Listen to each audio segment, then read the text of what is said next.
Hello there, folks. Hi there. Today we have another episode of Würfel Cast.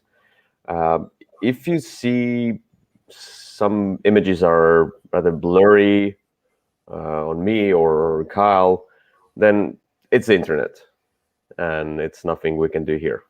Sadly, it's the not so good technology, but we'll see what happens.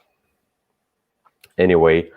So here we are for another episode of Würfelcast 22, and we're gonna talk about various games, play Guess That Game, talk about underrated and overrated games, and wrap it up with the topic of the day, which is top 10 card games, or how I like to call CCGs, but not in a way, yeah. I'm not sure that's what that means. yeah, it's not that, but I mean, no pun intended. Anyway, so we should start with recent plays as usual. Kyle, tell me what you've done, what you've played. Okay. Well, let's see. The first recent play I'm ready to talk about is I have been playing an older game that I really like, but with its new expansion, and that is Spirit Island. The new Jagged Earth expansion finally arrived after much waiting. And it's basically, if you like Spirit Island, it's about double the amount of stuff that you already had. It doubles the amount of available spirit characters. It adds, I think, 2 new adversaries if you play with those, a couple new scenarios. But mostly it's just about those spirits. It has a new kind of token that you can also use. I really like it. I mean, it's just Spirit Island again. There's not really anything revolutionary here.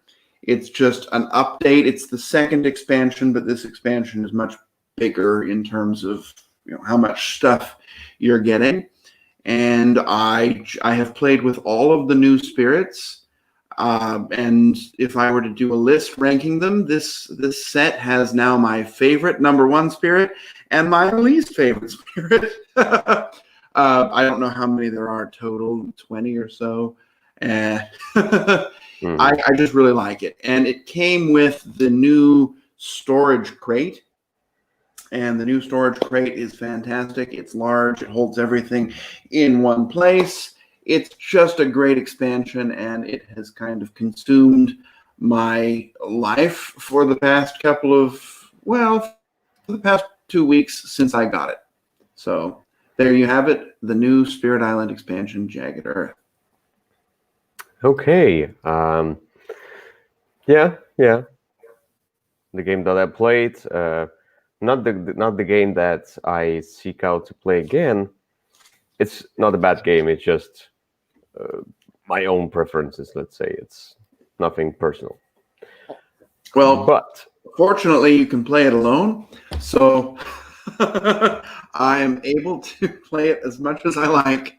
Yeah, true that.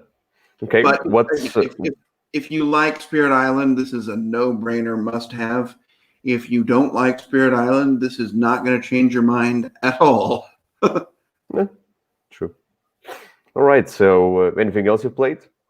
Oh, a lot of things. Let's see. The other thing I can talk about is I have played the new Tekenu. Tekenu, the Obelisk of the Sun. It's from the same family as Teotihuacan. The T games. Yeah, it's from that family.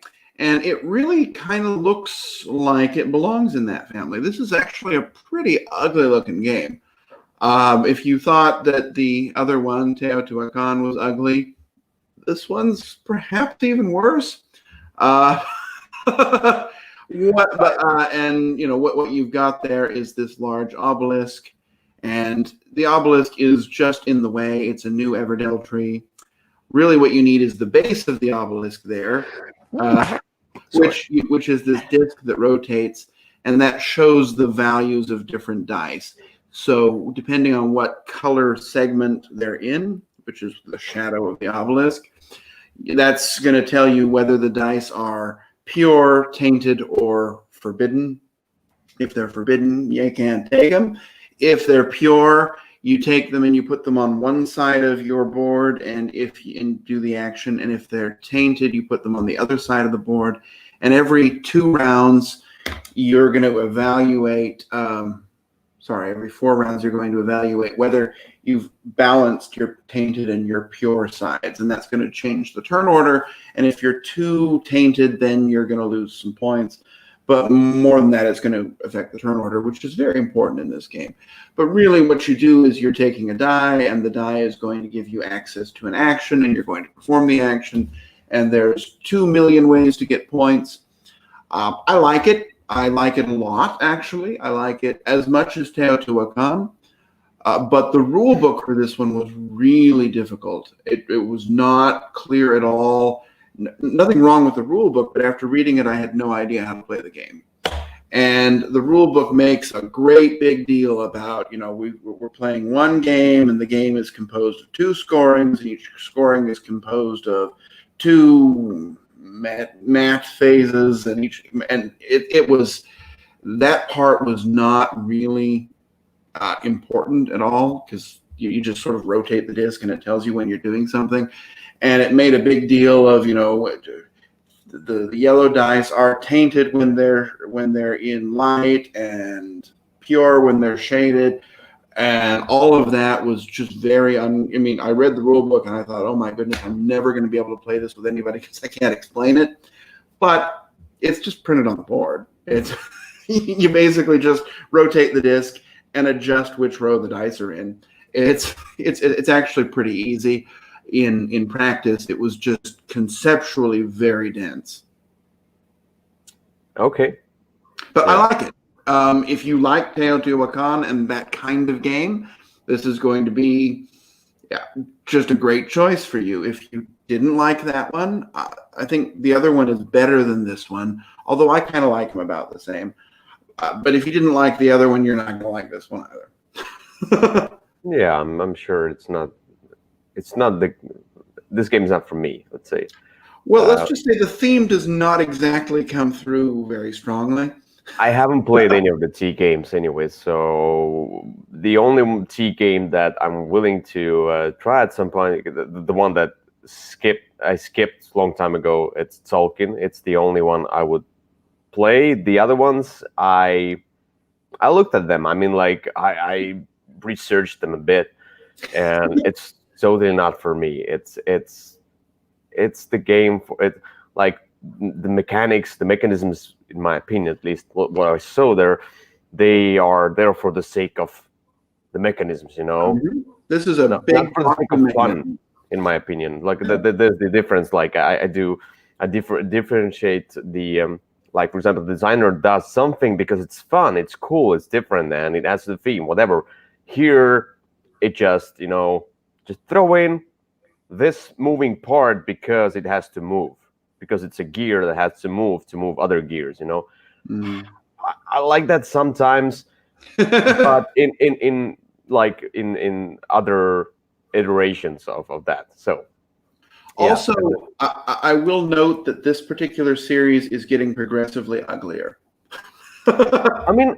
I would say this one looks better with all the components, because I do like wooden components. I do like things like the board. Yes, everything looks really dry, but it looks better than the Teotihuacan, because Teotihuacan looked like a mahjong, like in the center of the table with some ugly choices of colors surrounding that. It's like a mahjong in a puddle of poop. Well, one thing with this one does have some pastel sort of player colors. The problem, though, is in bad lighting, the pink and the orange are almost identical. I see. Okay. And did you play the third or see the third one in the series? We talked Sulkin, we talked Teotihuacan, we talked Tekenu, but the third one in the middle, Trismegistus, is also very ugly. I saw Trismegistus. Yeah, I was interested in that one. And then I realized that it's also in the same line of those games, and it's heavy, and I'm not gonna invest my time into that. And just yeah, it's not a. At first, like the cover was cool, it was alright, Hmm. and then I saw the game, and I was like, no, no, Anyway, let's just. We're gonna talk about another game with Wizards today, so it's gonna be a okay. much Oh, so better you game. played Word War. Yeah, WizWar. I do like WizWar. I want them to make another edition of that, so a more streamlined edition. I hope somebody will pick it up at some point again and make it a much cooler game. So anyway, these are two recent plays for you. Now, the thing is that in the recent weeks, there's a second wave of the virus going on, and we are getting back into that state of not really trying to avoid the contact with other people. Uh, we're trying to get together less. Plus, yeah, we didn't have a chance. My usual play group, we didn't have a chance to get together due to the virus. Hmm. So I couldn't really play anything. So I Ah, had to dig deeper into some of the plays that I've played, but I haven't talked about. I played them during August or September, something like that, you know. And one of the recent plays is, I don't know if I talked about that, but I realized I didn't. So it's Sanctum. ah. And Sanctum is, if you look at the cover, it's Diablo, the board game. It kind of is like that. And when I played it, because I like Diablo as a video game, and the third one, so I like the concept of that one because it in this game it's a resource management game. It's like a manipulation game where you are building up your character with the different equipment stuff, so you can block the hits from the monsters. You can attack them better. You can manipulate the dice basically because you are rolling dice and you are assigning dice as hits to the monsters and trying to defeat them and get the loot. That's basically it. That's the whole premise of the game.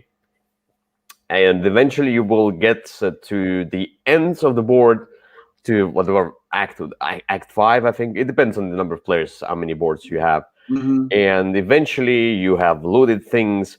You also have your own upgrade board where you are constantly by defeating the monsters you are able to move those crystals of those abilities here.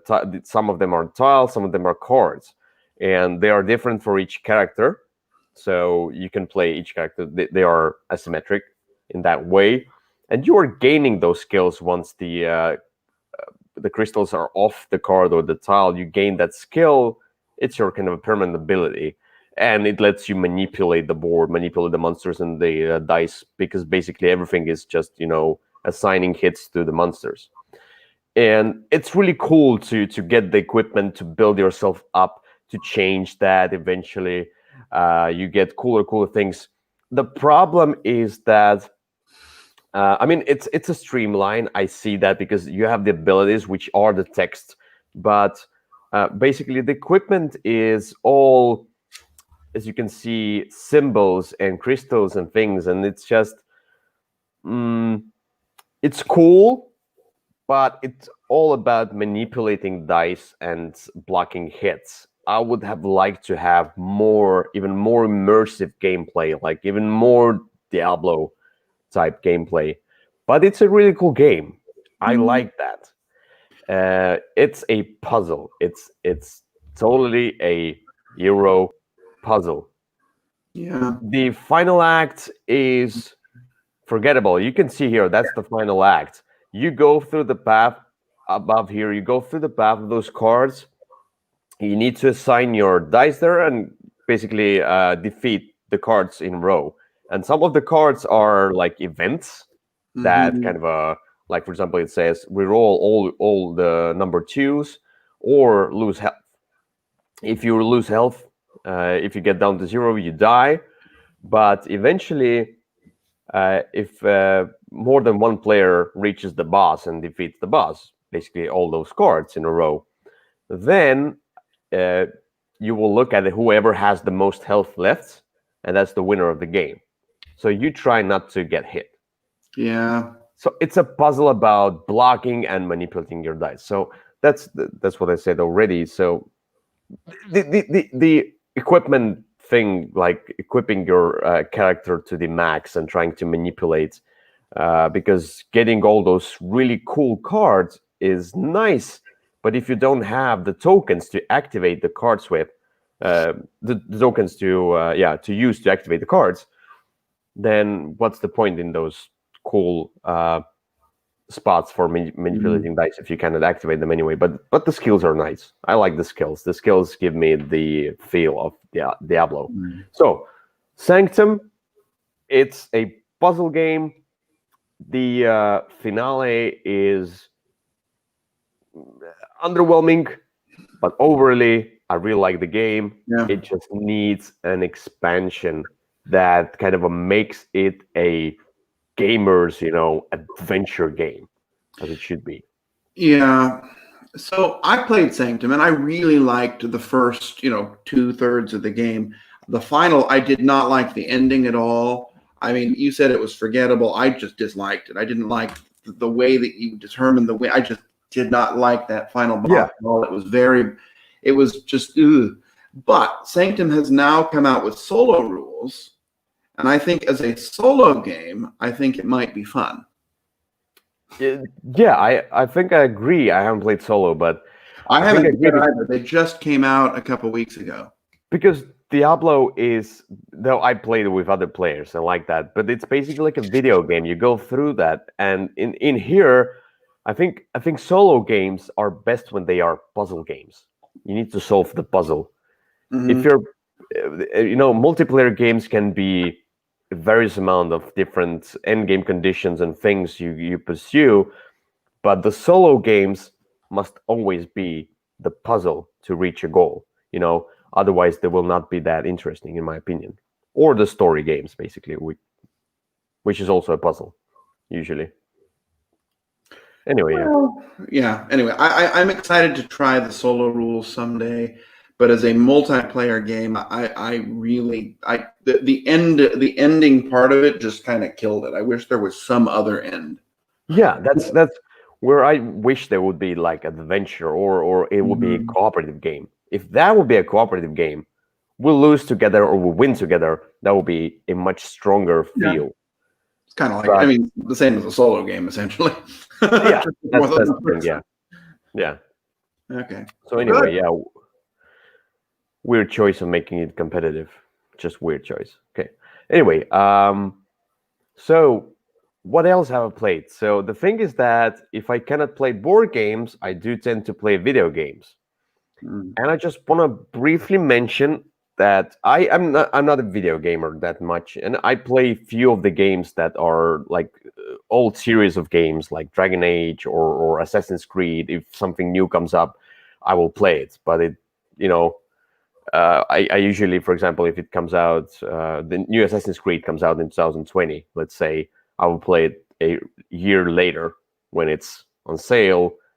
Small thing. I don't need to have a flashy new video game, flashy new board game. That's a different thing.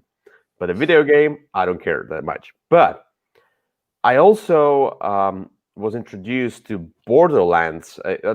This is a video game segment a little bit here, but I was introduced to Borderlands, which has cool animated, like kind of I don't know what it's called, the style of art, but it's a really cool. Is it the Video Game Geek here? Yeah. Oh, look. And let me see if I can find Borderlands. And so there's Borderlands 3, already the third edition of this game. And I know it has any pictures or anything like that, images, something. As you can see, the world, maybe you can see here. It doesn't really, okay, maybe. But it's a shooter. You just go and shoot everything you see on your site. So, and you do missions and things, but basically it's just shoot everything. And I got the I don't know the season pass or whatever, where I could get the DLC. So if the game is over, they put out expansions. So, and it's more and more common I see in the video games where they put out DLCs that extend the story of a main game, or advances to something like Assassin's Creed Odyssey was the Greek mythology. I adore Greek mythology, and they went with Atlantis. Was the one of the DLCs was Atlantis? I really like that. So here, Borderlands 3, the new DLC came out, which is Krieg. Krieg is one of the characters from the second series, second edition, and he's the weird psycho guy. Psycho. Okay. Yeah. He talks some weird stuff, and then the third DLC makes us go into Krieg's mind, and all the weirdness that Krieg's mind created in his own kind of a mind universe, the weird stuff, the weird, I don't know, castles, things, his own dreams, basically, the dreams of Psycho. You go inside that mind, and then you fight things inside there and trying to free his mind. And so he can become sane again. So that's what I've been doing, trying to save a Psycho to make him a sane guy. So that's what I've played. Also, a few other things, but I really do like Borderlands when I just want to relax, enjoy my evening, and kill everybody. Sorry, not that I. No. That's not what I meant. No, but really, yeah, it's just a shooter. You just shoot, and I don't know. It just feels good sometimes. Great. To shoot things, blow the stuff up. All right, so this is recent plays with a twist on a video game, but we're gonna go to the next topic, which is what's on Kickstarter, and we're gonna look at some Kickstarter projects here. Kyle, why don't you start and tell me what's your pick of the week? Well, this probably won't surprise you since you know what my favorite games are. But my pick this time is Dinosaur World. Oh, I see. It's still on? Yeah. Okay. I think Maybe so. I haven't seen that. That's the first one here. Oh, it's still on. Okay. Yeah, it was only. I mean, it only came out. That came up there. Yet another roll and write. Roar and write. Well, yeah, I'm not sure that I care about that one. But Dinosaur World looks like more Dinosaur Island. And I like Dinosaur Island quite a lot. And I mean, this was sort of an instant support for me because I think that anything like that will end up being good. It looks like it's kind of more of the same. You're rolling the DNA dice and collecting dinosaur DNA, making the dinosaurs, keeping them from killing everybody, and also driving a Jeep around the park this time, which you weren't doing that last time. In the basic game, there's really no spatial element at all. But here it looks like there is, and I'm curious to try it, curious to see what it looks like, and there you go. Looks really cool, yeah. And to be honest, I would say I think they realized that the artwork of the first game, Dinosaur Island, is a little bit too controversial. I mean, in a way that it doesn't please everybody. So I think they went with a cooler. Yes, a little more less. This one is a little bit less 1980s teenage girl, and a little bit more. I don't know. Yeah, it looks better. It looks much better. The other one was unapologetically garish, and this one looks a little bit more tame. More cartoonish, more of a board game type art, in my opinion. Well, I don't know. Anyway, we'll see what the final product looks like, but I'm excited about it either way. Okay. And the Roar and Write, I don't know. It might be amazing. I hope that it is, but I'm not expecting very much. Yeah, I don't care either about roll and rights anymore. All right, so my pick of the week for the Kickstarter sounds weird. Anyway, but I was about to choose another game, and then I saw that one on Kickstarter. I didn't know they launched that. They are gonna reprint the Dungeon Fighter, Yeah, I saw that too.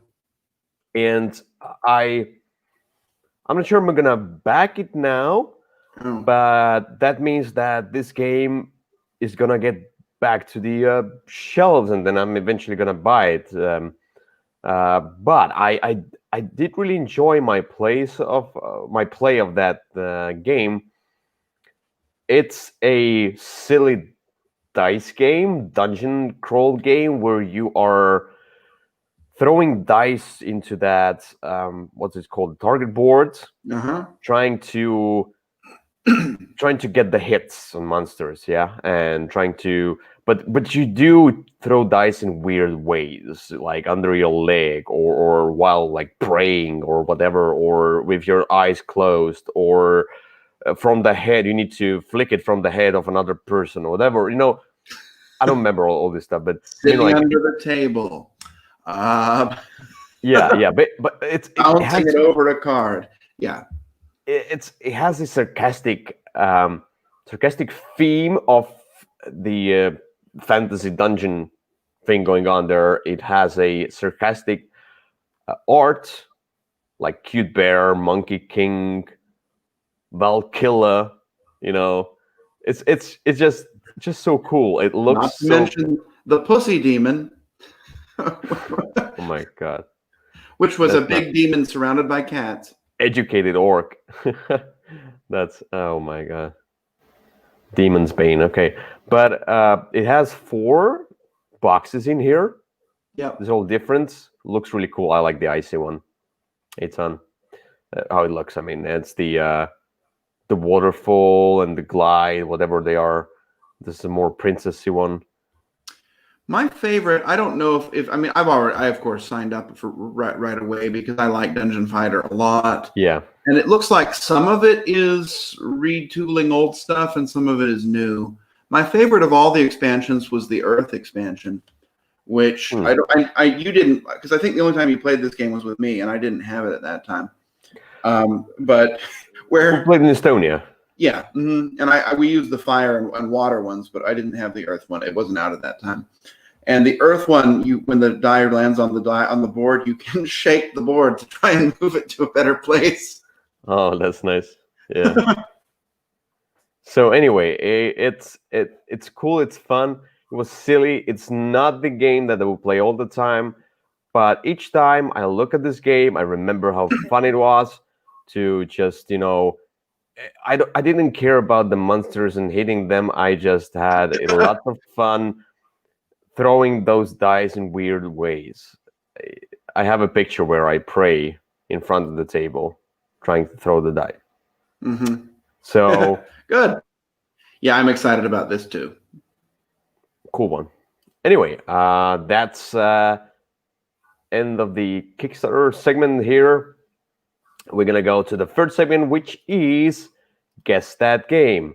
And let me just come back to that picture over here. And in Guess That Game, we are guessing that game. And you can try to play this guessing game with us.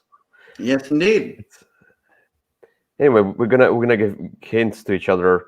Would you like me to start, or?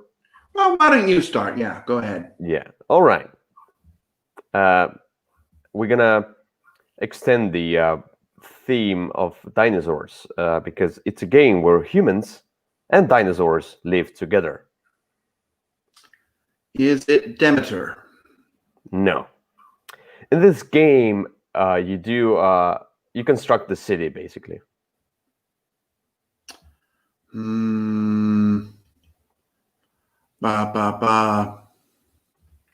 Nope, not yet.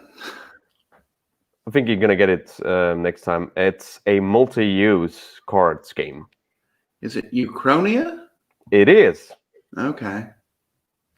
There you go. Implementation of Glory to Very Roll. well. Really cool game. Your All right. My first game is a game about exploring ancient temples. it's Tikal. It is not. This is a game about the core of the game is building routes. Building routes. The core of the game. The quest for El Dorado. Oh no, it's not. No, it's not. In this game, you're running from temple to temple. Running from temple to temple. Mm-hmm. Building routes. Is it the Relic Runner? It is the Relic Runner. Okay. I haven't played that one, Oh, but I did get the feel of that. yeah. I like Relic Runner, but nobody else does, so that's okay. Maybe it will get reprinted Maybe. with uglier art and components. Anyway, my next game, it's a roar and write game. No, it's a roll and write game. Okay. Is it Man muss auch können? Nein, nicht. Okay.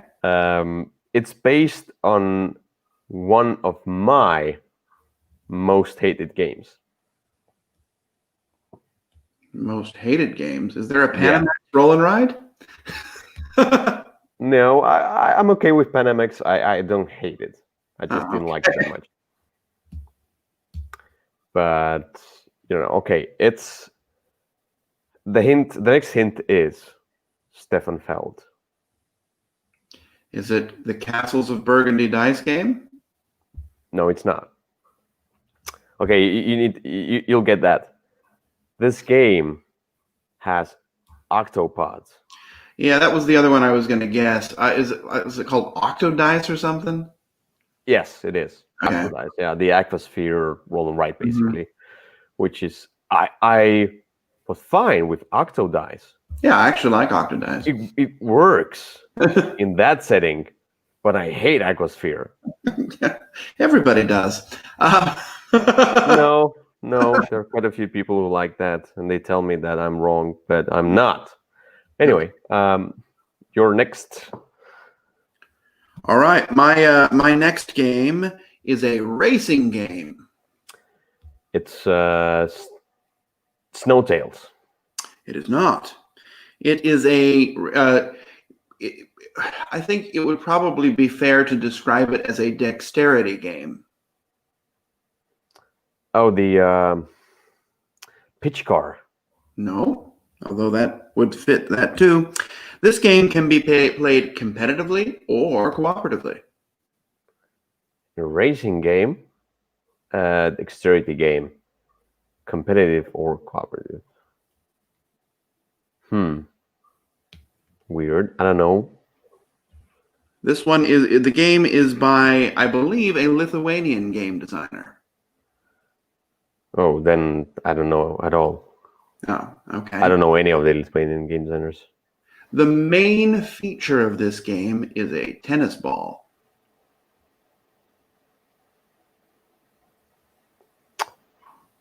What? No, I don't know this game. I think I don't know this game. Okay, the last clue, Velcro. Velcro? No, Velcro. Velcro? Mm-hmm. No? Okay. No. The game is Hedgehog Roll. Okay. Know nothing about this game. It won the Kinderspiel Award this year.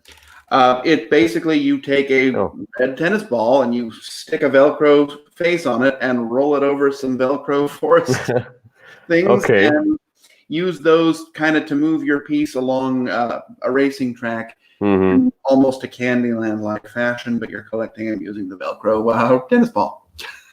Okay, sounds nice. Yeah, I've never heard or saw that game, so Oh, it's okay. a Well, kids game, so yeah, but it's not too obscure.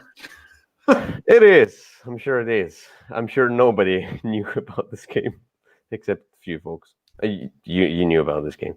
I Um, played this game. okay. All right. So we're gonna go to the next segment now, which is under and over. We're gonna Mhm. talk about under and overrated games.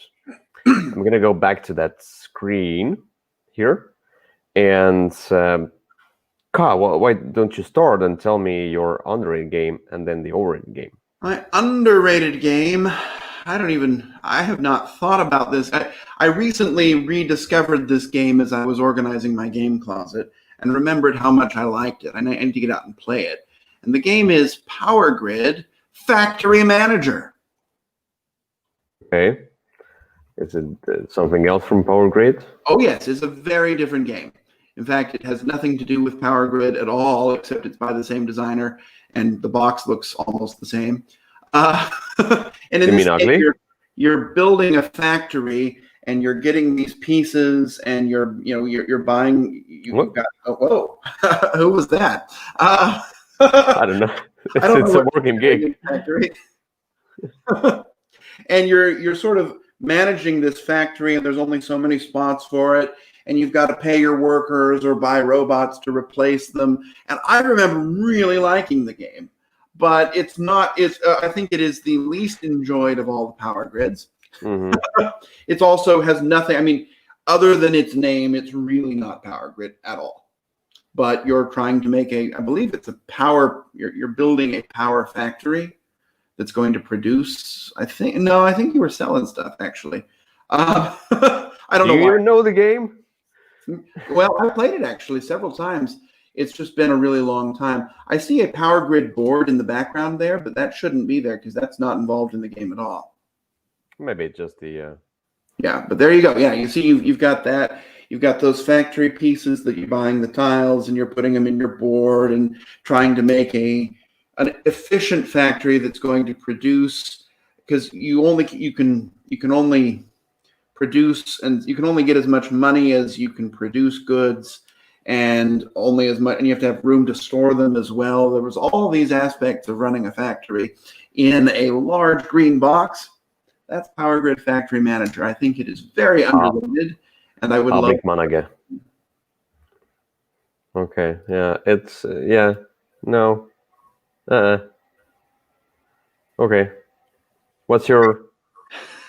My No. overrated game is this is a game I rather do not enjoy. I've talked about it before, and that is Tichu. Okay. This is a trick-taking game with partners that made me think I hated trick-taking games and hated partnership games. I do not enjoy this game at all, but the people who like it really like it, and it has ruined many a game night when it has come out and people have said, "Oh, let's play Tichu," and I've had to excuse myself and go home. Okay. Is it really that I overrated? do not see the appeal. Yes, it is Hmm. very overrated. Okay. Yeah. It's. Yeah. Yeah. Nothing I would definitely play. Okay, that's a nice choice here, I think. All right, and let's go to my picks for underrated and overrated games. And my underrated game, now you might argue it's underrated, but because it came out in 2019, but it isn't talked about. And sadly, I think it's not high enough to get reprinted and get an expansion. But I hope maybe it will, because I really would love to get the expansion for that. But it's Grim Masquerade. It went under the radar, I think, kinda. People Not know for about you. it You talk because about it all the time. yes, but I haven't seen anybody talking about that. Though I've seen the folks I showed it to, I've seen people really enjoying the time with that one, and asking me where they would need to like where they can buy this game, because I showed them that game. But it's an obscure game, and I feel it is underrated because for what it does with just a simple card play, it's a really cool deduction game, and it's rather fast. I mean, it depends on a group, but it's so simple, so engaging. You can play with gamers, you can play with non-gamers. I played it with various folks. Everybody enjoyed it, and at first, like even the ones who are not gamers at all, and they struggled a little bit with even the simplest mechanics. Eventually, they got the idea of the game, and they were like, no, I'm not the one, you're the one. They went into the game and trying to deduce who is who, and really enjoyed the play. But this is a deduction game where you are trying to give the artifact to other to unravel them, and then unmask them, and trying to stay hidden yourself. So you can stay in the round, you can win the round, you can win some roses. Who wins the game? For now, I've played it quite a few times, and I was like, I don't really care if somebody wins the game, but you can always come back if the first and second round is not the best. You can always win on the third round if you're kind of lucky or kind of strategic. Just love this game, and it looks great, but I think it needs an expansion, more characters, other characters, maybe another edition of that, like the Green Masquerade. Now we go with 8 more characters, like like Dungeon Fighter, has different editions. This one too. Okay. So I really do enjoy Green Masquerade. And my overrated game, and I think some people will agree, some people will not. I don't know if you will agree, but it's an engine building. It's a civilization game, but I mean, the theme of civilization is not there. It's innovation. Ugh. So innovation for me is an overrated game, and we're looking at I mean, like the yellow production is better, it looks better, but overall it's a card game. It's rather mean card game with a strong take that element in it, which I feel is not suitable for that game, in my opinion. But it's kind of like a multi-use or something. Not really, but I mean it doesn't make sense, because I feel like I should be building a tech tree, but I'm not really feeling I'm building a tech tree, and this game just it's boring. I am not a fan of this game. You won't hear any pushback from me. It's kind of like a set collection build. You're looking at the symbols all the time. There's another game that I like, also a civilization game, also a card-based game, and also a kind of the similar feel, but I like it much better than innovation. I just didn't like innovation. It just doesn't work. No, It's not a good game. I am not a fan of that game. So it's 324 on overall rank. I mean, it's too high for such a game, because the games in the first 500 should be really cool games, highly regarded games. I keep thinking I want to give this one another try, but then I remember how much. I mean, and it doesn't look great either. So anyway, this one looks okay, the yellow version, but I mean, no, it's not a good game. All right, that's my overrated pick. Mm-hmm. And now we're gonna go to the next segment, which is funky components. All right. I try my best. Yeah, well. well, son, that's not it. Okay. So funky components. This is about the components we find garish, overwhelming. like, I don't know, weird. So yeah, this is about the components in games that are unique, weird, big, Yeah. huge, amazing, worst components ever, maybe, even if they are cool looking. So what's your pick for a funky component? Okay, so this one might also feel a little bit. This one, so okay, it's not a stretch at all. But this component was sold by the publisher, but it does not come with the very base game. Although if you got it through the Kickstarter, it did. Um, the component is the tower from Burgle Brothers. Oh yeah. You know what tower I mean. So the game Burgle Brothers, you can play with the 3 levels on the table, but what I do and what you can see in that picture is you can set those 3 levels one on top of each other in this large kind of flimsy tower that is nice. I like playing it with the tower. The tower is very difficult to store, and that just sort of gives you the sense of, okay, hey, this room is above this one, because sometimes it does matter, where things are spatially with regard to each other on the 3 floors. It definitely enhances the experience. I don't know that it looks amazing, but it's kind of a fun thing to have, and it's really a funky component and a great upgrade if you like Burgle Brothers.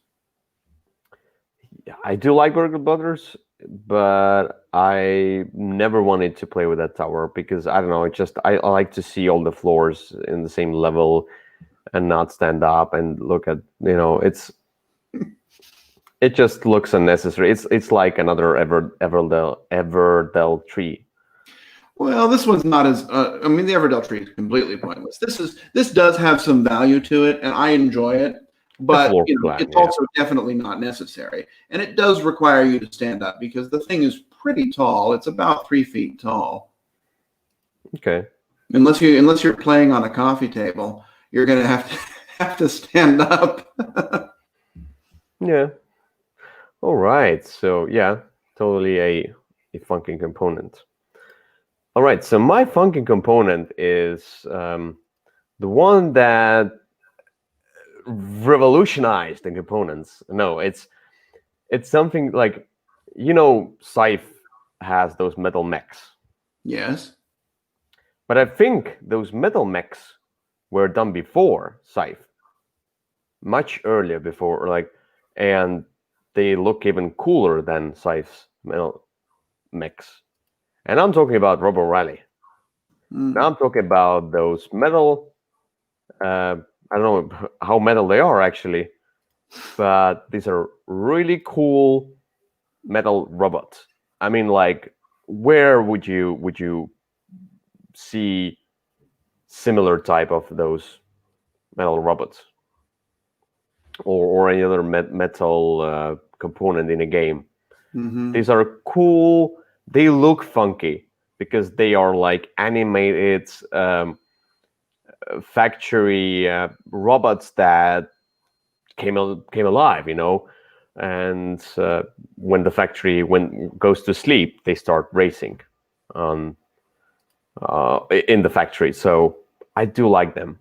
They look cool. They look different, and I think they didn't cost as much as the metal mechs from Scythe. The metal mechs from Scythe are quite expensive, especially because you have to buy 4 sets. Yes, that's the problem, I think.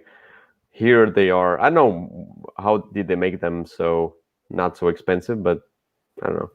Well, you don't have nearly as many because you don't have to buy 4 of each one. True that as well. Yeah. Yeah, but this I think is a funky component. You would not see it in a nowadays game anymore. Nobody's gonna make a metal thing except special edition of Scythe mechs. I was gonna say I can think of a game that has those. Right. Except Scythe. Anyway, that's my pick for a funky component, the Robo Rally robots. Okay. And we are through with the different segments, and now we're gonna go to the topic of the day, which is top 10 card games. Yeah. And the last time we did cardboard games, no pun intended, Actually, And ended. okay, yeah, here as well, CCGs. But I mean, the thing about these games, or now, there's a blurry line between card games and cardboard games. And what I try to do myself is that, first of all, I try to go with the feel, how much I feel it's just a card game. Like if the central mechanism or the only mechanism basically is cards, you're just playing cards, then it's a card game. If you're doing quite a few other things beside the card play, then it's not a card game for me, even if it's small. And yeah, it was kind of hard to to differentiate some of the games. Are they board games or card games? And some of them might be a stretch. I don't know exactly how you feel about that. We'll see. Well, you'll see that I had to look through my fingers on at least one item on the list. Hmm. Um, I kind of did the same thing. I went with only things that are small on this list. Like Sentinels of the Multiverse was on my last list. It was much too big to be Yeah. on this one. So all of these are small on mine. All of these are games that I either have traveled in 9 out of 10 cases that I have traveled with, or very easily could travel with in one case. Yeah. Also, I want to say that I excluded games that are their own huge genre. For example, escape room games. I Yeah, did exclude them because I feel like Unlock or an Exit. These are basically just cards, but and they're small. and But yeah. they are escape room games. I don't feel like I'm playing cards. Well, and I went back and forth as to whether Happy Salmon could be on the list, but eventually eliminated it just because. Yeah, it's an activity party game. Yeah, I but don't know. it's not on the list. Don't worry. Anyway, yeah, and the last thing I want to say, the order of my list is the one that where it's not exactly how much I like the game. I just went with these are 10 games I like. It's not the order of how much I like these games, but how much I feel the card plays like strong suit here. And I did not do. I mean, I kind of went as an order of how much I enjoy them, but also the number 10 is a game I enjoy quite a lot, but it for some reason didn't feel. It almost didn't feel like a card game, even though that's Yeah, literally what it is. similar here. There's the my number 9 game might be my favorite game of this list, but it's a stretch. So that's why it's lower. Anyway, let's start with your number 10. My number 10 is a card game. It is all cards, all the time, multi-use cards. Talk about it all the time, and that's Glory to Rome. Okay. In Glory to Rome, you're playing Glory. cards. You lead with a card, and that tells you what action you're going to do. People play a card to follow. You have cards that are in the center that you're trying to acquire and place them in different places around your mat. It is all cards, all the time. And it's small. And it's also not available. Yeah, yeah. I would argue that is it small or not, the feel of it feels bigger, but on the other hand, it is just a card game. It's It's 4 decks of it's cards. multi-use of your cards. Yeah, it's nothing else. It's a hand management game, nothing Mm. else. So, but yeah, it's a little bit of a stretch here, in And my that's opinion. why it ended up as number 10, even though I really like the game. Okay, so my number 10 is also kind of stretch because I think it's its own genre.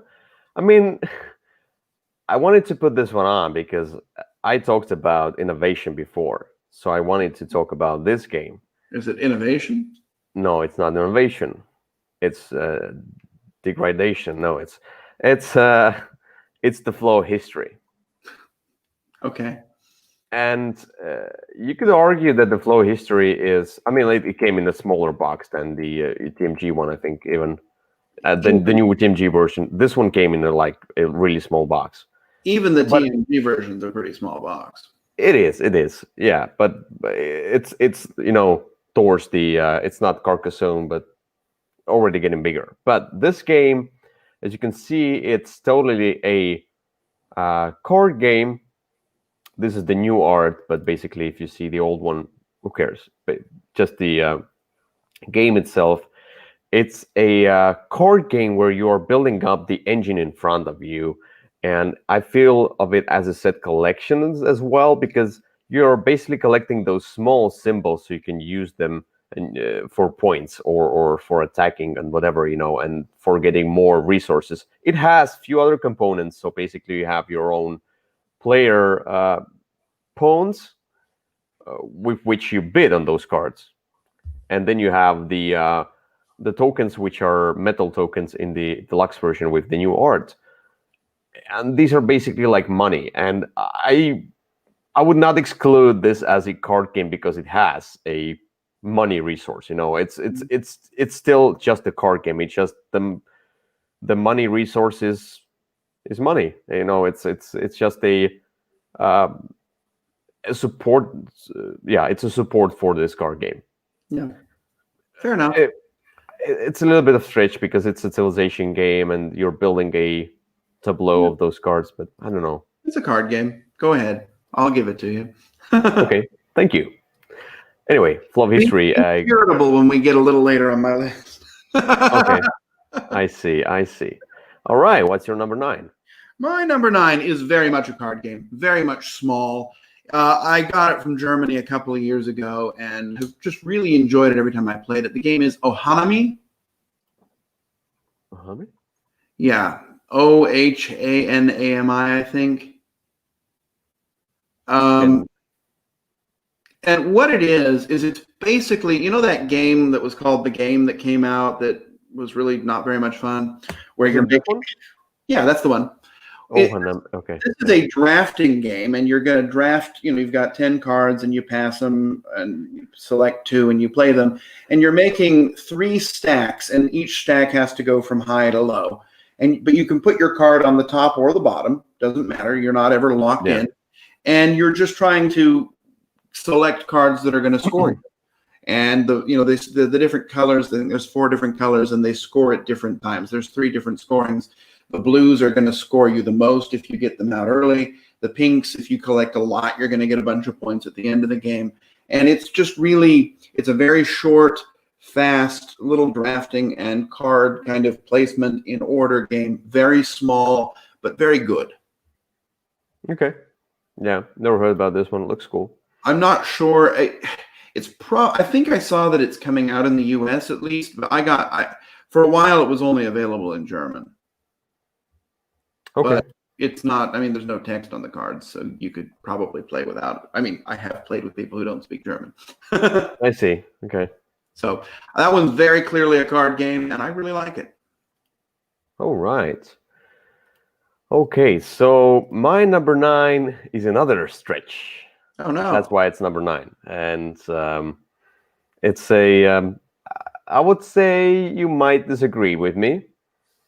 It's a game we already talked about.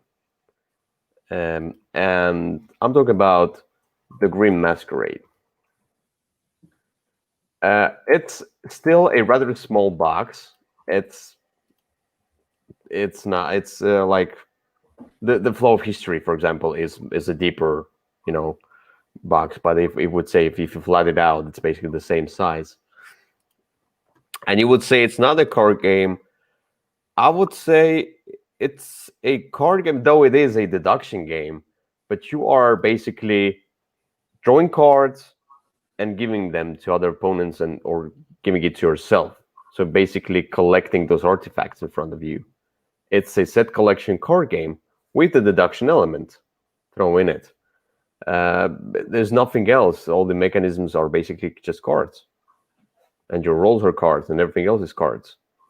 So the extra tokens, which are basically for just, marking down stuff, it's just marking down. It doesn't have any other extra mechanic attached to it.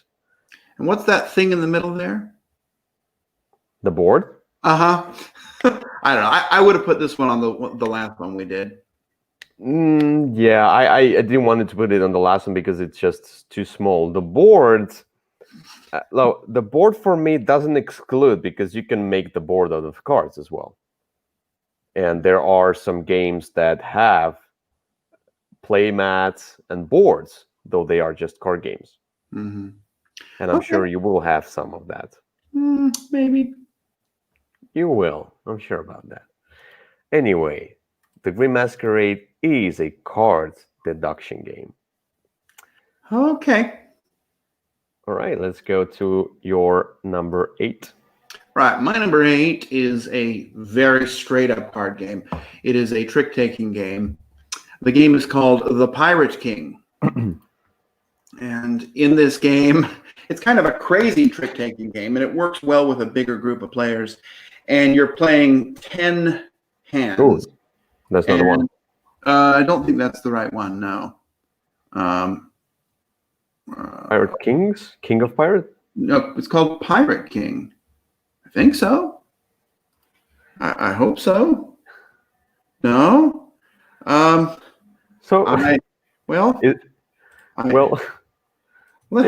I'm pretty sure it's just called the Pirate King. Let me check. I hope I'm not the King of Pirates. Sorry, no, it's called Skull King. Okay.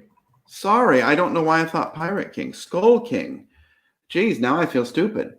I probably Didn't you write it down? I did, and I wrote it down as Pirate King, but because I didn't look at it. Because I know the name so well. I apparently, yeah, there we go. Yeah, Skull King. I apologize. Skull King is a fairly straightforward trick-taking game. And you've got, you're playing your regular tricks, but then there's also a trump suit you can play. And then there are these special cards that do different things, like the mermaid will win all tricks unless there is a pirate in them or another mermaid. And then there's the Pirate King that wins and the mermaid can kill him. And there's a lot of sort of that's going on. It takes a bit to get around, but it actually adds to all the fun because it's one of the few games. It has one of my least favorite mechanisms in it, which is bidding for how many tricks you're going to get. But I think it works so well in this game because you can bid any number and you're going to go this yo-ho-ho thing and you put out a number of fingers. That's how many tricks you're going for. And if you hit your bid exactly, you get points. If you don't, you don't. And you can also bid nothing. And that's sort of this game's version of shooting the moon, where you're going to try and lose everything, and then you get scoring a different way. It's like 10 times the number of hands that you played in the trick. It's a great game. It's a great trick-taking game. It works really well. The rules, once you get sort of over the weirdness of those kind of arcana suits that you see there, for lack of a better word, then it really ends up being a lot of fun. And I think every time I've played this, it's gone over really well, even with people who are kind of new to trick-taking. Okay. Even though I couldn't remember the name. All right. So my number 8 is not just a one game. It's a bunch of games. But the thing is that why I didn't really, it's a pack of games, and why I didn't really, it doesn't really find this. Okay, series pack of games. Okay, see here.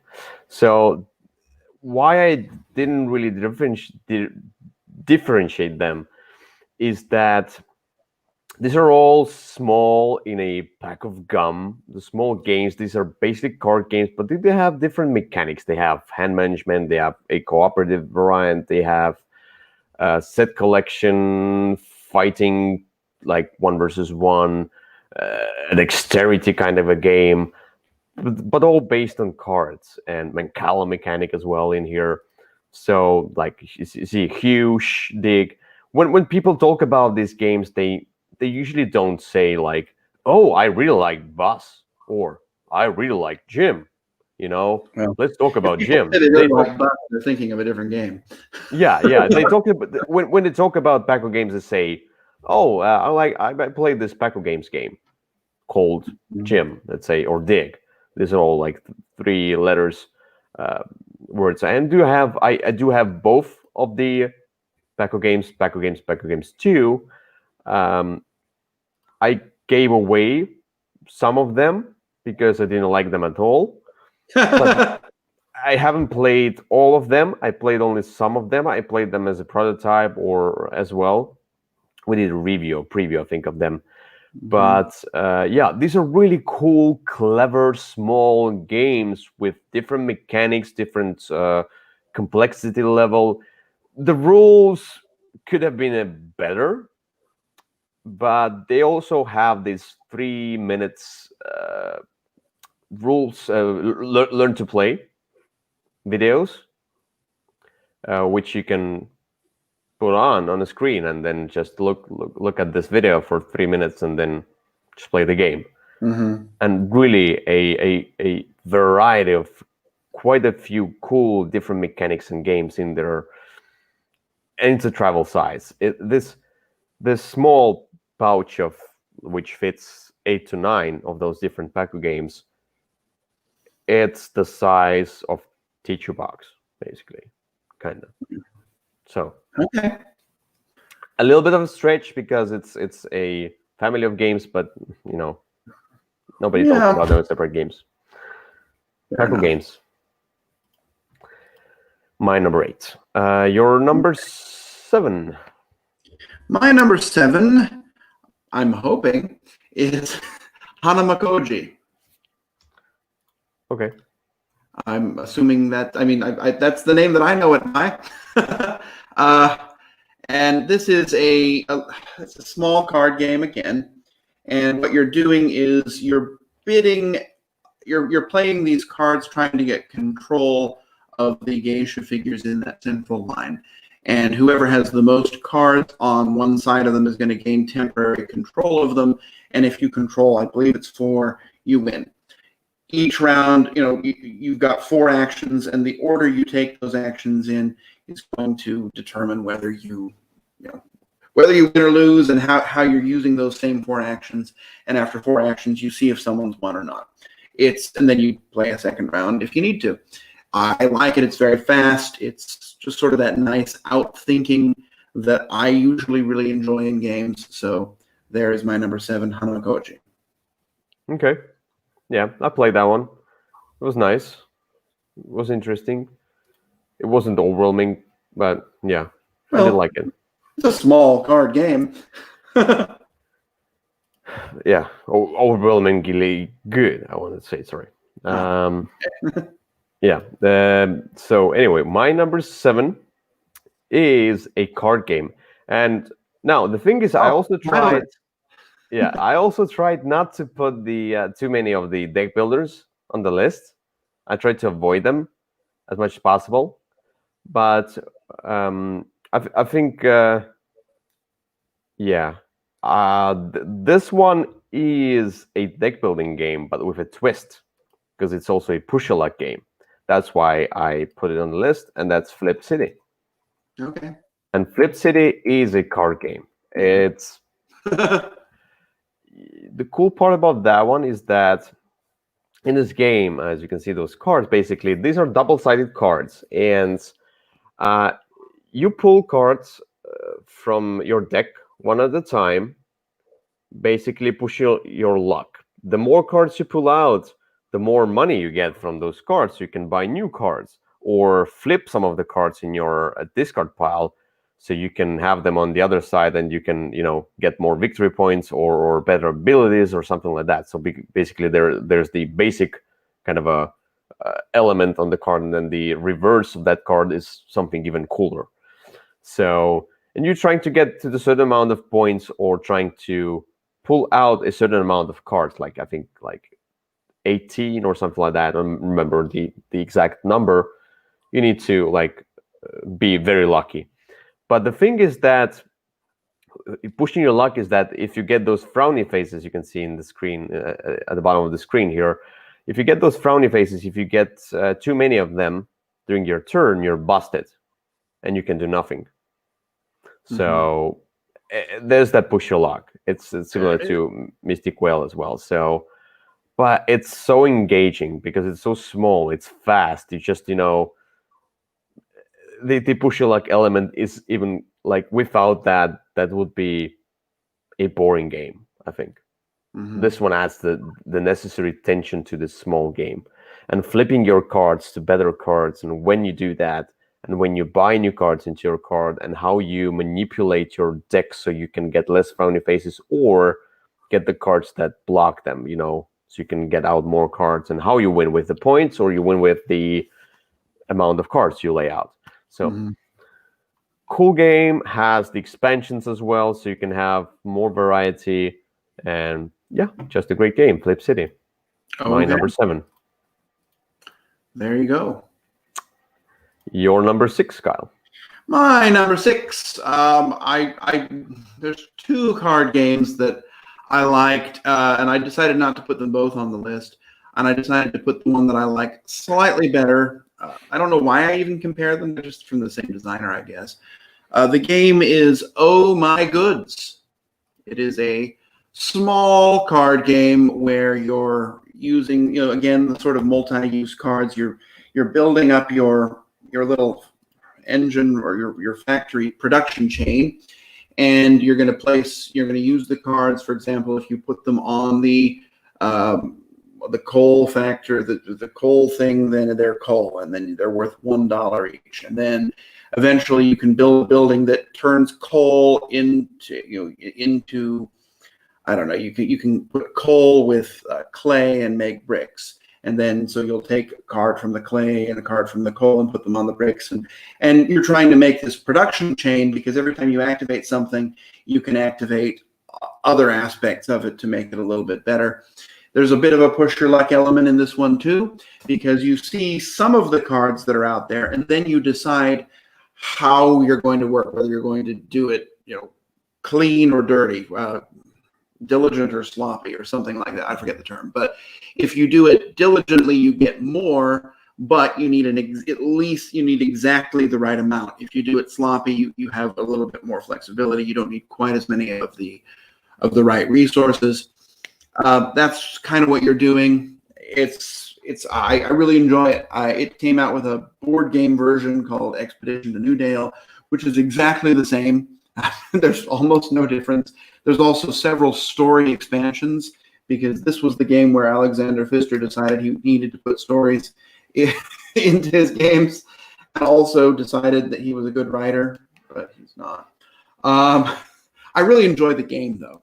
It's a lot of fun. It's very fast. It works really well with two, and that's Oh My Goods. Mm-hmm. I never got to this one because it just, first of all, Pfister, and second, it doesn't look good. It looks very Euro-y. It looks very prototype-ish. It's just this artwork, which I usually don't like in games. Yeah. But it's something I might try someday because Well, I'm interested in the mechanic. so you love this artist, I know it. Oh, I love him. Yes. But most of the illustrations are actually of buildings. You might Yeah. like it. It has it's a nice combination of push your luck and engine building. All right. Okay. Might try it out. Okay, so my number 6 is a game that you might also not agree with regarding is it a card game or not, but I feel it is. Is that going to be the title of your list? Yes. Yes. Maybe a card game list. But it's Seven Wonders Duel. I almost put this on here. I mean, I wouldn't put Seven Wonders because it is a bigger game, in my opinion, and I don't like Seven Wonders anyway. But I do like Seven Wonders Duel, and in this game, it is a card game. It's just you're collecting cards. The board in the center, oh, just forget it. I mean, like it's for tracking. It's nothing else. Well, I mean, it's sort of it's integral to the military victory. Yes, it is, but everything you do through cards. You just play cards, and this moves on its own, basically. It depends on the card you play. It's not a separate mechanism on its own. Uh, Nothing really special. I I, think I, I wrestled with this one, and I ultimately excluded it, mostly because I thought the board was important enough to exclude it. But I understand. I mean, it was certainly something I considered. yeah. But in this game, you are drafting cards from the center and building up your tableau so you can get cards cheaper or you can get cards for free, and you're trying to get more and more cards in your tableau so you can become you can win either with military by getting the military cards, pushing your opponent over the edge, basically, or you're trying to get the scientific symbols, or just ending the game and then just scoring your points, and whoever has the most points win the game. It's very simple. It's very engaging to draft those cards from the center and revealing new cards underneath them. And at some point, you don't want to draft that last card because you don't want to reveal those cards because there might be something that your opponents really want. So it is a two-player game. I feel like it is a rather small card game, in my opinion. Like this, in comparison, there were two-player games that came out around the same time. I think the second one was Raptor, and I didn't put Raptor on my list because in Raptor, the central board and moving of the pieces is really important. It's a separate mechanic. You move your pieces on the board. It's a spatial game. Here, nothing spatial. You just grab the cards, Okay. and cards give you abilities. You could track the military through other means, just getting like points or coins or whatever. That's it. The board isn't necessary, in my opinion. Not that necessary. It's not a central part of, or a big part of this game. Okay, so my number 6, Seven Wonders Duel. Yep. All right. Your number 5. My number 5 is the smallest of the card games on this list. It is a game that I almost always have with me because it's just such a perfect travel game. The game is Sprawlopolis. Oh, I thought you'd say Scythe. No. It's a good travel game. Yeah, that is a terrible travel game. Sprawlopolis is a very small wallet game from Button Shy. One of their better entries. Some of their games are amazing, and some of them are really, it's very much a hit or miss company, but this one is really good. What you're doing is you've got sort of it's a cooperative game, but it works really well solo as well. And you've got 3 scoring rules, which are on the back of these cards, and the rest of the cards are in the game, and you're using them to build a city. And you're kind of doing that thing that, you know, like in Patch History, where you're covering things up, and you're trying to make this city sprawl in a way that will get you the most points. It's all done with cards. It's all done with very few cards, as you can see. There's a new expansion, I guess standalone expansion that's on Kickstarter now, called Agropolis, I believe. But Sprawlopolis is a very small card game that works really well. I've played it on a train. I got it with me, you know, in case I'm at an airport or somewhere with some extra time. It is a great little card game. Okay, I haven't played that one, so nothing to say about this. Okay. Small game. Looks cool though. All right, so my number 5 is definitely a card game. It feels a little bit bigger than usual small card games, but it's still just the box is still small, in my opinion, and that's World Wars. I don't know if you agree, but in my opinion, World Wars, there are some coins basically, but coins paid money. I agree, it's a card game. I don't like it, but yeah. But yeah, in World Wars, and I feel if that would get the expansion, another edition of that game, that would be much better. It would, you know, fix few things there. That would be really cool. But I really like this game because it reminds me of the Storage Wars we talk about it a lot. You have this kind of you have those vaults which give you a bunch of cards, and then you as a master can see them. Everybody else can only see them partially, and you're trying to get the treasures. Mm-hmm.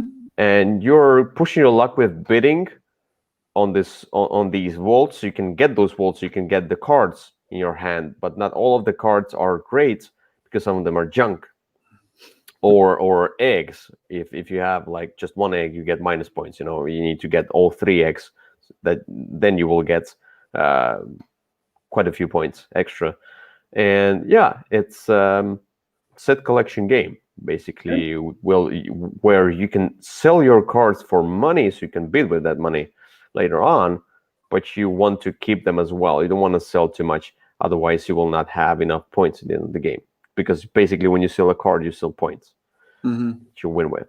So I really like that. It has this cool bidding mechanism where everybody gets to be a master, basically selling their vault, and you're trying to sell that vault for a good money. So you can bid on later turns on the other vaults and get cool cards and some abilities and stuff. So it's a small box, it's a card game, and it's cool. It's much better than Kyle says it is. It is. Okay. Yeah, I know you enjoy that game, and you know that I do not. So yeah, let's go to your number 4. But at least this one's a card game. Yeah. So it's on the edge of being something bigger, if that would have been something bigger. Anyway, your number 4? My number 4 is a game that I don't think you liked, but I loved. I know you played it with me once, maybe. So the game is just a card game. It is called Fantasy Realms, I hope. Fantasy Realms from WizKids. And in this game, you're building... this garbage. Okay. Yeah, that is. It's the new box, but I can sorry. Yeah. So what you're doing, I mean, that's really all the game is a bunch of cards, and the cards all have a bunch of interactions, and so you're trying to collect. You're building essentially a hand of, I believe, 7 cards. You'll draw one, play one, and eventually the game will be over, and then you'll score based upon the different combinations you have. Like, maybe this card says I get points, but only if I don't have this thing in my hand, or this card cancels out all of this kind of card. And you're building. It's entirely. You're not. Things that other people have don't interact with what you have. Although what people play is going to make different things available to you. So there is some interaction in the game. But really, all you're doing is building yourself a hand of cards and then trying to score them. And I love the different ways that the things interact. I just really like this game quite a lot. And I don't know anybody else who does. But but it is small and it's a card game and I like it. Yeah, it's forgettable. I don't know. I just played some cards and something happened. No. As a 2-player game, it's not at its best. I do think that it shines a little bit more if you add a 3rd player in. It says 2, 3, okay. But yeah, I didn't feel that it's a good game in this case. But the different strokes for different folks, So that's your number 4. Okay, so my number 4 is definitely a card game, the one that you like as well. So I tried to put games on the list that you like as well. I tried. And came up with Vault Wars? I tried. It's not that I got all of them. Anyway, so there's no Twilight Struggle on this list. Let me tell you that. But my number 4 is a wonderful game. The one that replaced another game for me. So I did really like Omen, Reign of War. It's not really the same game, but the feel it gave me. But this game I want to talk about is Combo Fighter. Okay. That's a card game. It is. It's totally a card game, but it's a fighting game. And in this one, you're manipulating your cards so you can get out those combos and slam your opponent and trying to, get his deck emptied so you win the game. So your deck is your life force, basically. Yes, it and is. and these are different characters. They have different combos and things, but basically you're playing out rock, paper, scissors. But it's a smart rock, paper, scissors because not always you want to play out those combos, but those combos need to start with a certain cards, and then when you play those cards, and if you win a round, let's say like the red wins over yellow, I play a red card, you play a yellow card, I win the rounds. Now I get to play some extra cards and get extra damage to you, like a combo. If I land a hit, I can land more. It totally feels like a Street Fighter or whatever the games they are, Mortal Kombat. If you land one hit, you can do a bunch of them, until the opponent blocks or whatever. And it's so fast, it's so engaging, and playing those cards, I like guessing what my opponent tries to play, outguessing your opponent. That's what I love in these games. And some of the cards are a bit special, and some of the cards, like some of the characters, they don't, like, as you can see, the first number is the main hit. If you win the round, you deal that much damage. And the second number is if you play this card as a subsequent card, then you deal that damage. And some of the characters have 0 on the first number, and the numbers on the second one become better, or they grow the more hits you get or whatever. So every character is a bit different how you play them as well, and the initiatives and things. And also, this game is in need of quite a few various characters. And then well, it has like 10, I think, right? Maybe right now. I still haven't got this one. It was out of print for a long time, and then they like the Kickstarter thing. I just didn't. I couldn't get it anywhere. So I don't know why. I don't know either. Small print run, maybe. I really like the game. It's not on my list, and the reason for that is kind of twofold. I agree totally. It's a card game. For me, since I have all the characters, and I really think you need to have at least most of them in order for it to have any legs, it felt a little too big for this list for me. And then I almost just didn't even consider that sort of a genre of the fighting card, those, because Yomi, this one, and the really huge one from level 99, they just almost felt different to me. Oh, and Codex as well. But I don't know. This is one that I agree with. Yeah, the other ones seem to be big. This one is very fast. It can be done in 10 minutes. That's why I consider this one as a small game, card game. And the decks themselves, this one, I didn't go with, like, for example, there might be some of the games that are small card games but have different editions or like expansions with them. Like, expansions are a separate thing. I'm not gonna, exclude a game because it has quite a few expansions and then becomes bigger with the expansions, because if it's still a card game, it's a card game, It depends if expansions add more different mechanics except cards, or... This was definitely a card game. It felt too big for me personally, but I see why had I thought were it a little smaller, it probably would have been on my list. Yeah, I think you can even buy there's the base box, but you can buy like separate ones. I think one. Yeah, but you get bored of the game if you have just 2 fighters. Yeah. But yeah, for me the variety of decks doesn't make it bigger in this case. Okay. Yeah. All right. What's your number 3? All right. This one's definitely a small card game. This is, I believe, my favorite trick-taking game. I tried not to make this my top 10 trick-taking game list, and somehow managed to put only 2 on here. But the game is a 2-player trick-taking game. It is called Claim. Okay. And a claim is essentially that. It's a two-player trick-taking game. You're going to play a card, and you play essentially two halves. The first half, you're not winning any points, but you're winning the cards that you're going to be playing in the second half of the game as your deck and as your hand. And so there's a lot of thinking about, okay, do I want this card? Is it worth whatever I'm going to bid to get this card? And then there's, I believe, 4 different special, you play with 4 different character races, maybe it's 5, I don't remember, suits. Yeah, and then there's expansions where you'll sub in and sub out. Yeah, there are 5. There's 5 colors. And and they all have different powers that interact in different ways.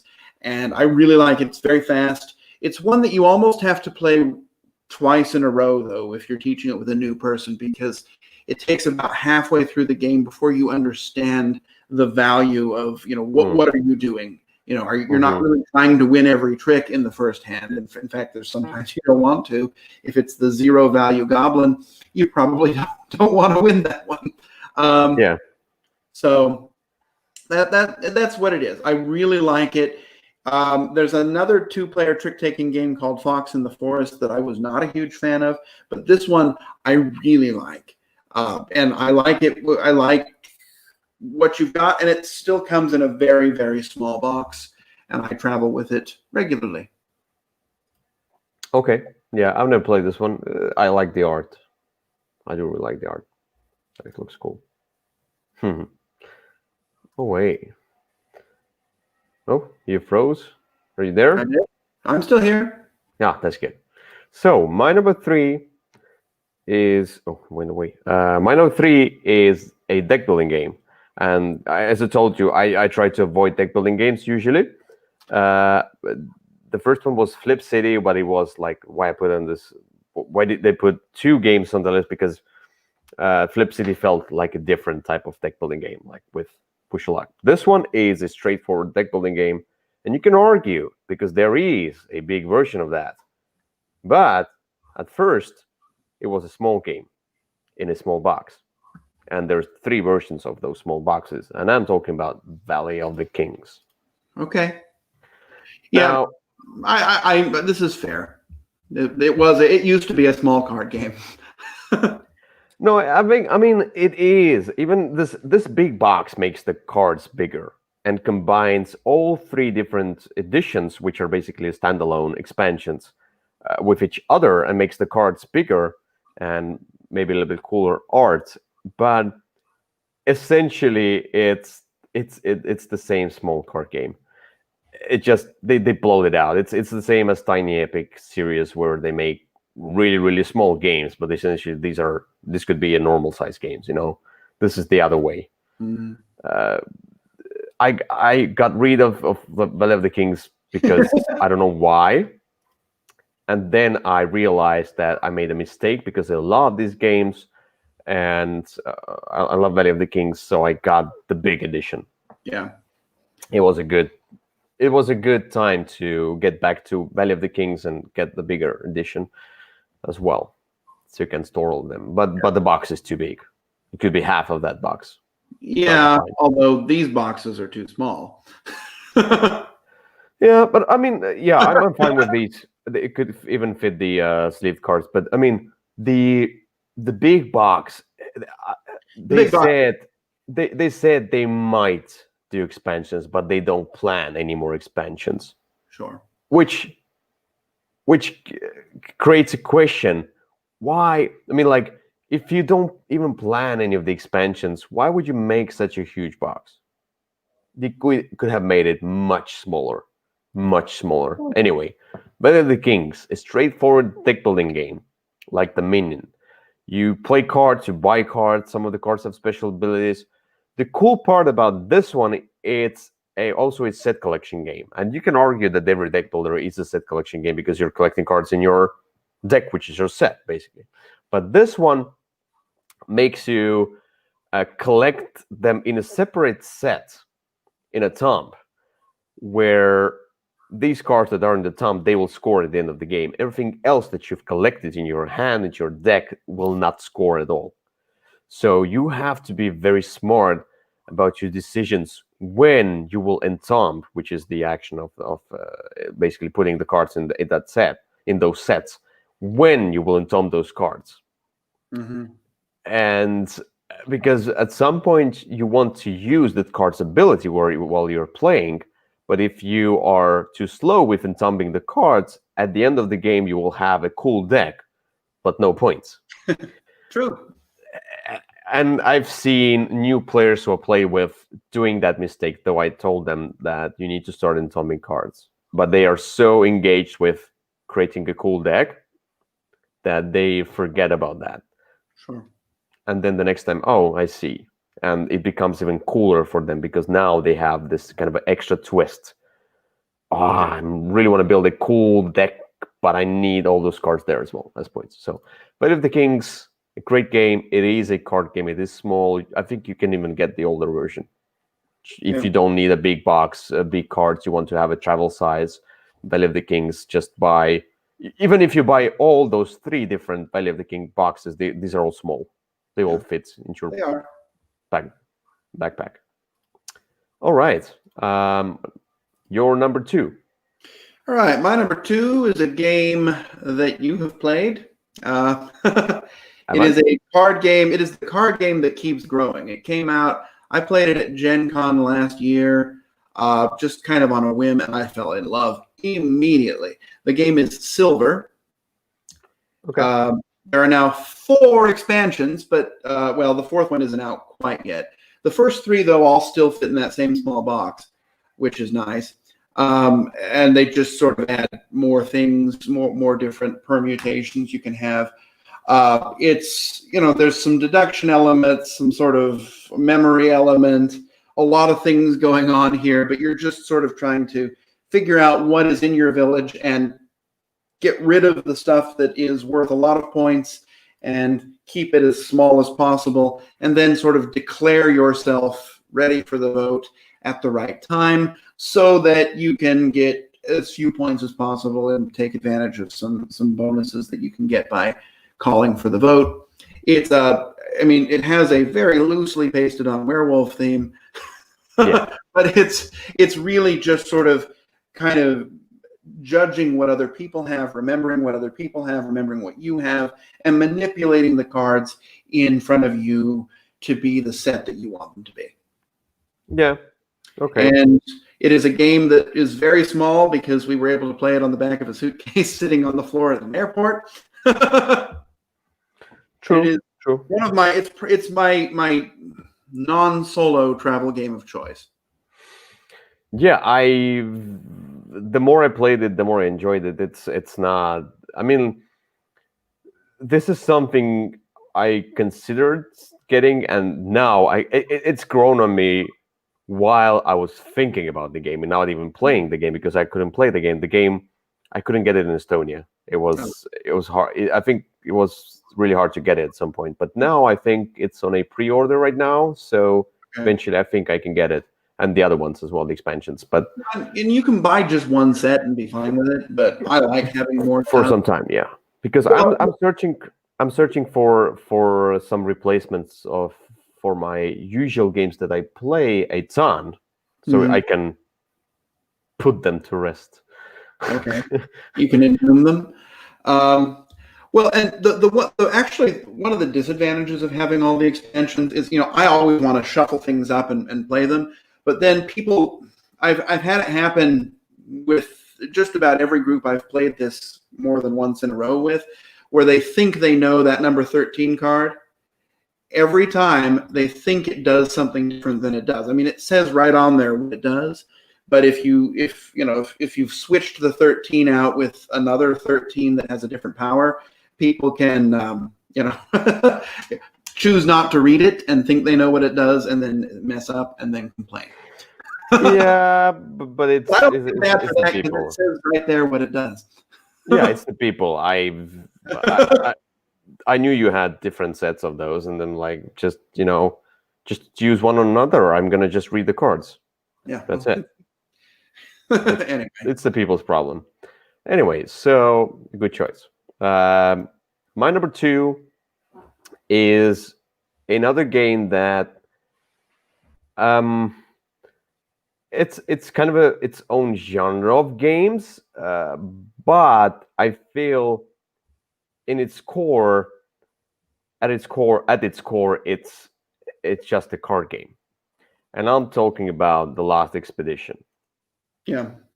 It is. I mean, it takes some space on the table. It's not a small game on the table itself, but it's a small box. It's a kind of travel size box.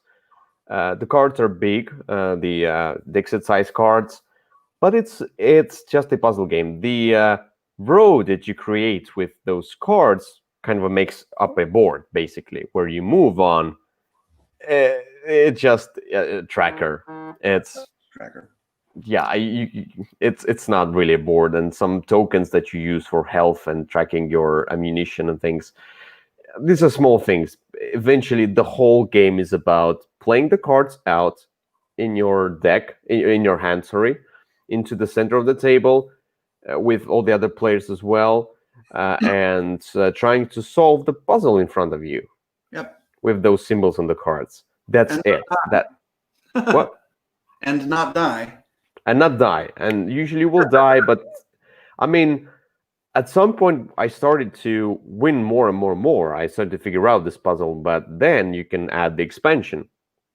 And I have the expansion in the original box, so I could fit it somehow. I don't sleeve the cards because these are quite good cards, and I don't know, I don't really want to sleeve them. Okay. There's also difficulty levels that you can adjust. You can make it easy if you are really struggling with the puzzle, or medium or high level of this one. And sometimes you get lucky, sometimes you get unlucky with the cards that come into your hand. Sure. And that's fun. That adds to replayability because it's such a small, easy game that you play it, you lose, you die, and you play it again. And the cool extra story about this one is that I already told. I think I talked about this before. There's one character, and each character is basically just one kind of a symbol. They don't have any special abilities or anything like that. Every character is, the werewolf. But basically, you don't have your own character you play with. There are 3 characters each game. These are central characters, and these are like common for the whole group. And one of the characters is Teddy, an old man with the mustache, really cool guy. Love him. I know him well because each game where we had Teddy in a game, the goal, I don't know, it just the first 2 games he survived alone all the time. I don't know why. And then I realized that Teddy has a lot of luck, so Teddy needs to survive each game. And to add extra difficulty to that game, we put out the mission, not just to survive, because if you get to the end, to the temple, basically, with at least one character, you win the game. Teddy needed to be that character. If only one character survives, it needs to be Teddy. And it was a cool extra story how Teddy is old enough and he's reaching basically the end of his life story, and he needs to see this golden city of whatever, Aztec golden city. And even if his last steps would be near this golden city, if he dies stepping into the city, well, he has to make it back so he can run for president. No. In this case, he went to live on in this golden city. Oh, I see. Okay. Forever and ever. Thank you. I see. He has no connection at all with Theodore Roosevelt. Yeah. No, not at all. Got not at all. Wink, wink. Okay, so that's my number 2, cooperative game, but basically a puzzle card game, The Lost Expedition. Yeah, I was thinking that would probably be your number 1. So, yeah. I told you this is not about how much I like the games, but how much I feel they realize this card play. All right. Your number 1. Okay, my number 1 is the one that you might have to be a little charitable on. which is terrible. I know it is very much a card game, very much small. One that it's my. I mentioned that Silver is my travel multiplayer game of choice. This is my travel solo game of choice. The game is One Deck Dungeon. Yeah, I thought it would be. One Deck Dungeon. I mean, you've got cards. They're multi-use cards. The sort of, I guess, problematic aspect is that you've also got a lot of dice that you're rolling to fight the monsters. But the I don't know, the core of the game for me is these cards that you're using that make up. Now that playmat does not come with the game and is entirely unnecessary. Like I told you, yeah, playmats can be sold separately. It makes the game with the board, but in fact, I would never even use a playmat for this because I don't even know where you put one. Anyway, what you're doing is you've got this deck. It's your dungeon. It's your timer. It's your special abilities. And as you go through it, you're going to open the door. You'll find a monster. You can choose whether you want to fight the monster or run away. And if you beat it, you get some sort of bonus that increases your character that makes it a little easier to beat the next one. You can get potions. You can get more dice you can roll. And then you're all working toward this. Your end goal is at the end of this 3-level dungeon, you're going to face a big boss. You know what that boss is. I mean, it's open information at the start of the game, and you've got you can see, okay, the boss is going to be weak against this, strong against this, and you're trying to make your character to be strong enough that you're going to be able to take out this boss. I really like it. It has an expansion that just sort of mixes in, adds a bunch of new characters, a bunch of new bosses. There's apparently One Deck Galaxies or something coming out someday, eventually, but that was announced a couple of years ago, so who knows? But I really like it. It's a great small card game that just is a great. It's a great game to play by yourself because it is essentially a single player game that you can also play with two. Yeah, you're right. I feel like I haven't played this one, but it feels like the dice also have a significant role in this game. Well, because you roll them. No pun intended. Yeah. Yeah, that's why I said. Remember, I might need you to be charitable. Get a little bit. Yes. This is a little bit of a stretch because it's a card dice game, but I could see it as a card game still. Yeah, because it's really small. Because it's One Deck Dungeon. Yeah, so it's in the name. Anyway, my number one. If somebody asks me, that's where I went with the list. If somebody asks me, suggest me one card game. What's your card game? Go to card game, And I think you know what it is. It's Red 7. It is my go-to card game. I played it the most. I played it a ton. I played it with everybody. And it's just an amazing game because this is a card shooting game that I feel like that's where his genius comes out, because it's so simple. It's colors and numbers, and the rules on those cards are basically like the colors correspond to the rule, and you're playing out your palette of cards, trying to be the last one in this round, so survives, and then you win. And you can play it as one-off, round, or you can play it as not a campaign, but I mean like to the certain amount of points. Basically, the cards that you win with become your points, and then you need to get to this certain threshold of points. And then you win the game. And it's extremely simple, and it's extremely smart. And there's one person who I played this game with like a ton because he loves this game. All he wants to play is this game. 4 years. 4 years. I mean, like, he's never tired of this game. And I felt like I'm really tired of this game already because I played it a ton and I told it to everybody. But as you can see, you can even play it on the box of Augustus on top of the luggage. So there you go. It's the next level. But yeah, it's so simple. It's so engaging. I just love Red 7. That's the one. If somebody tells me, tell me one card game, Red 7. There you go. It's not. Yeah, it's not not a card game. yeah. It's not my favorite on this list now. Maybe because I've overplayed it. I might like Last Expedition or like, let's say, even the Green Masquerade, whatever. Might like it more than Red 7, but it's highly regarded for me, the Red 7. So anyway, that's it for today's list. And here we are. It's been a long episode. I'm sorry about that, but it just happens. We talked about games, and there were some really cool games, and kind of different list from usual ones. You would not really expect Red 7 on any of other of my lists. So, except maybe filler games. All right. Yeah.